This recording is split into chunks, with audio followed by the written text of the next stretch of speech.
Other questions?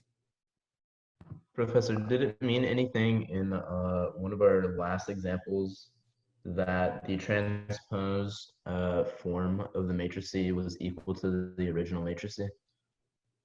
Say it again. Which example are you The, talking? that one, go up, scroll up a second. Up. Yes, yeah, right there. The trans down at the very top of page 7. Yeah, that one. The transpose is equal to the original matrix C. Does that have any meaning? No, it's not the original. No, this row becomes this column. Right. But they're still equivalent matrices, no?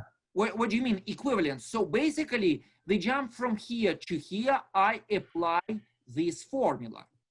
And then I just simplify this expression. I find transpose, done, and then I move 1 over 27 inside.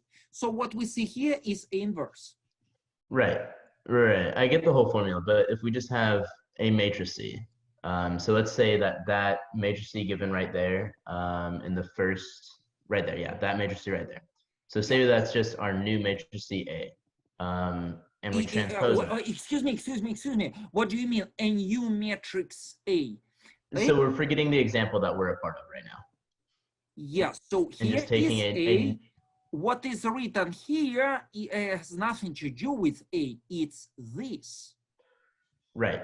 I understand. I'm just saying if we were to start a new example with that matrix C, and we call that new matrix C, let's call it C. Let us denote this by A, correct? Okay, yes. Uh-huh. And the fact that when it's transposed, it is equal to what the matrix C was originally, does that have any meaning? It's not equal. This is not equal to this. Here 24, here 40. Oh, okay, yeah, I'm sorry. I just saw that Yeah, number these are different incorrectly. things. Yeah. Makes sense. But if that were the case. We call it symmetric matrices, where A is equal to AT. Okay, awesome. Thank you. Sure.